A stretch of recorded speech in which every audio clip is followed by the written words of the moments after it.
Memphis, Tennessee, is considered by many to be the home of the blues and the birthplace of rock and roll. Certainly in its heyday, Memphis served as the backdrop for the professional development of many musical legends.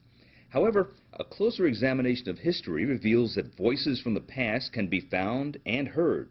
These voices tell a different tale, a tale of musical legends and wild nights just across the river. The eastern Arkansas and West Tennessee borders are connected by bridges that tower over the Mississippi River. West Memphis is located 15 miles from downtown Memphis, Tennessee. Incorporated in 1923, West Memphis materialized due to the railroad and lumber industries. During the immediate post-World War II years, West Memphis became a refuge, a place of solace and openness where musicians could test their talents, jam, party, and gamble. Why did they come over from Memphis to West Memphis? Because Beale Street was not wide open as much as West Memphis was. Yeah, we had a bus around from Memphis to over here, taxi cab. The little outfit we had 2 cars. We were all piling those 2 cars and come over. In West Memphis on Saturday night, you couldn't walk the streets without, it was just so crowded, and until 2 or 3 o'clock in the morning, people would come over from Memphis and different places and congregate at the club. And congregate is precisely what they did. In the southeastern portion of the city, between 8th and 16th Streets, the area became a mecca for music and partying. I can't stay from there very long. Most of your Memphis club would only let high-class professionals play. When we come over here, they lay the red carpet out for us over here. I go back to 1955. I just would come over and as a musician. Everything in Memphis would close up between 12 and 1 o'clock. And on 8th Street, we could come over here, and most of your bands would go on break, or they would let our little band sit in for an hour or 2, and we just enjoyed playing. So we would come over and just go to different little clubs and cafes or whatever they call. I think they would call juke joints then. And we would just leave Memphis and drive across the bridge, and sometimes they would stay home all night. We couldn't quit playing till 4 or 5 o'clock in the morning. If you wanted to hear some good blues, it was either here or Clarksdale, Mississippi. Memphis grew increasingly sedate during the mid-1940s, which were also known as the Crump years, with curfews and restrictions making the city much less welcoming to the blues. West Memphis, in contrast, was a younger and rawer place with almost no restricting laws. When 8th Street was in its heyday, West Memphis police turned a blind eye to the illegal activity. People came to West Memphis because it was gambling, drinking, and partying all night long. I really wasn't a gambler, but I was around and, you see what's going on.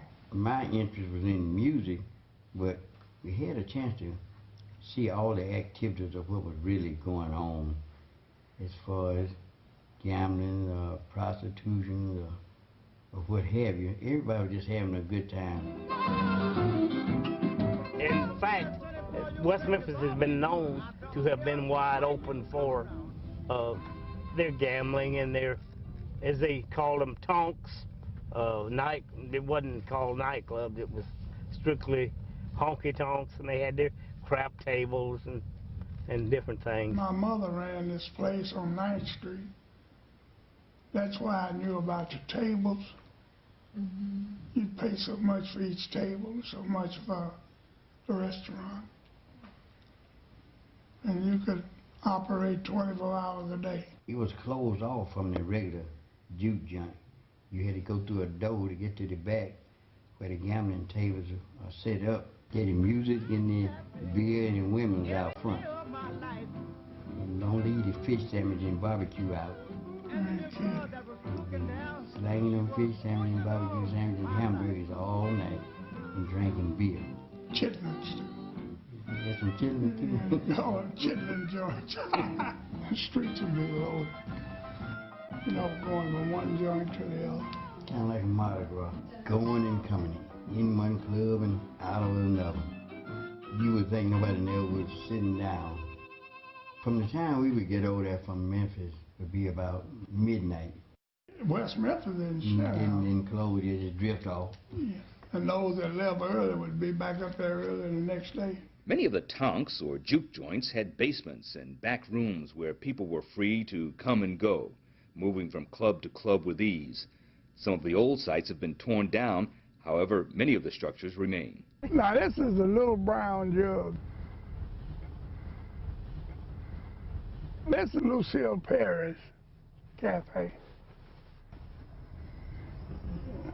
This was a barber shop and a pool hall in here. This was a pool hall too.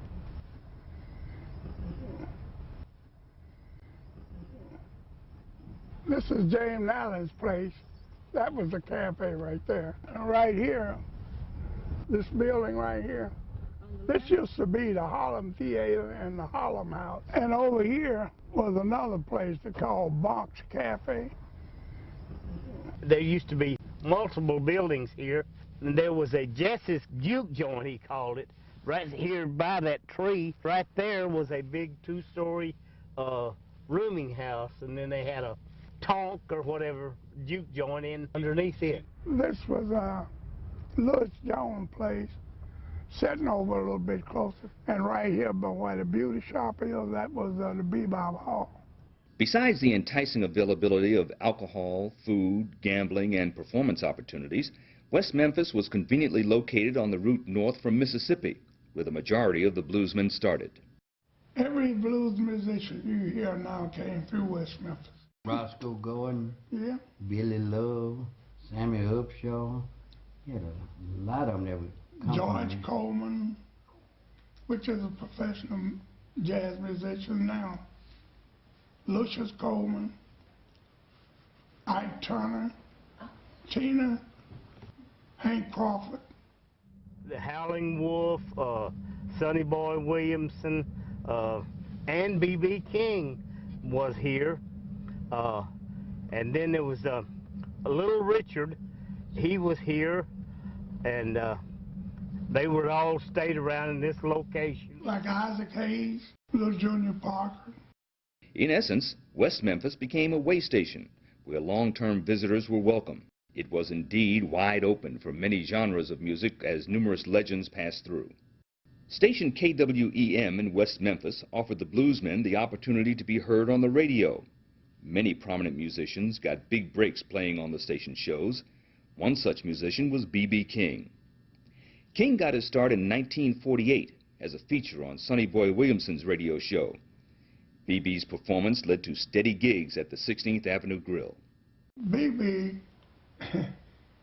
he lived on 16th Street, lady called Annie. Howlin' Wolf was over here. Whenever he'd come down, that's where he'd stay at. She kept that reserved for him. She gave him his room and board, and he played for her during the week. When the musicians moved on to larger cities, the areas between 8th and 16th Streets began to fade away as modernization took over. Progress.